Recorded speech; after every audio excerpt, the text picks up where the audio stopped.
Setelah Perang Dunia Pertama berakhir, terjadilah krisis keuangan terbesar di dunia. Semenjak saat itu, sistem keuangan, sistem perbankan, bursa saham mengalami perbaikan-perbaikan yang sangat berbeda jauh dari sebelumnya. Perang dan resesi ekonomi membuat pembaharuan di dunia keuangan adalah imbas positifnya. Kita pasti setuju bahwa pressure atau tekanan dalam hukum fisika merubah karbon menjadi berlian. Intinya adalah adanya tekanan. Benda tak bernilai seperti karbon ditekan di pressure jadi benda paling bernilai sedunia yang namanya berlian. Jadi tekanan jangan pernah ditakuti, masalah jangan pernah ditakuti. Semuanya harus dihadapi. Tekanan Perang Dunia menghancurkan seluruh dunia. Namun sejak selesai Perang Dunia Kedua, kecepatan pembangunan teknologi ada dalam kecepatan penuh yang membuat dunia seperti saat ini sangat maju dibandingkan 100 tahun yang lalu. Kemajuan umat manusia dalam 5.000 tahun dicapai hanya dalam 100 tahun. Sejak Perang Dunia Kedua juga ada New World Order yang bercita-cita mulia untuk tidak ada lagi Perang Dunia Ketiga, ingin membuat dunia damai. Dan New World Order tadi di bawah kendali negara pemenang Perang Dunia Kedua, yaitu Amerika dan sekutunya.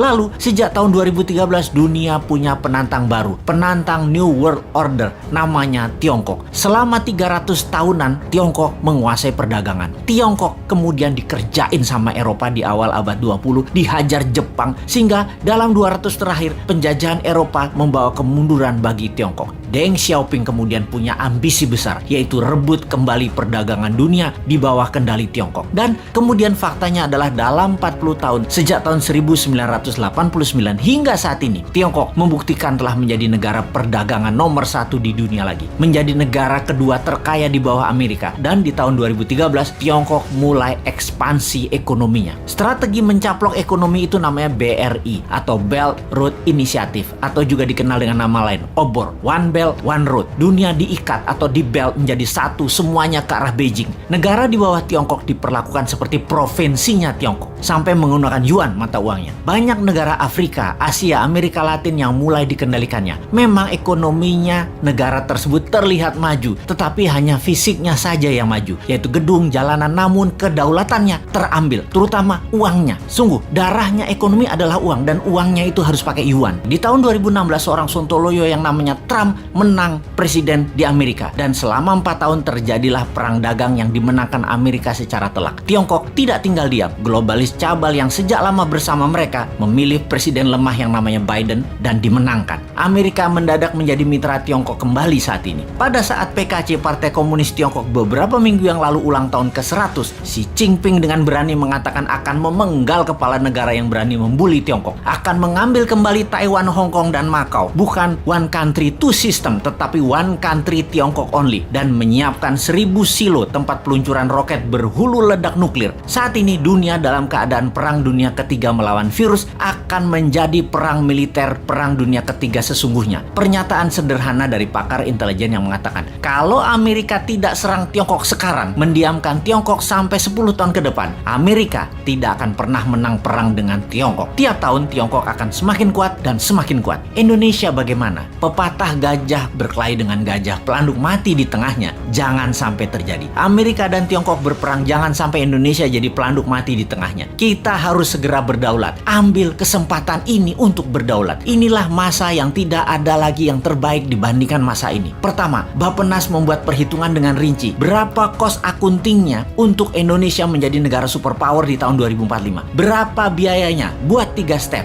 Menjadi negara berdikari di tahun 2025, menjadi negara maju 10 tahun kemudian dengan dasa chip hingga tahun 2035, dan menjadi negara superpower di tahun 2045. Step pertama adalah menjadikan Indonesia negara berdikari, mampu berdiri di atas kaki sendiri hingga tahun 2025. Memerlukan uang katakanlah 6.000 triliun, yang 50%-nya untuk UKM ekspor dan ketahanan pangan. Sisanya untuk kesehatan dan sarana tempat tinggal serta jalanan distribusi. Kita printing rupiah biru, rupiah baru yang masa berlakunya 10 tahun. Dalam 6 bulan ini, sampai akhir tahun 2021, hitung rinci dan gelontorkan mulai awal tahun 2022 dengan kecepatan penuh dan secepatnya kepada UKM-UKM. Lihat hasilnya bagaimana strategi New Mind ini akan menghasilkan karya, yaitu Indonesia negara superpower.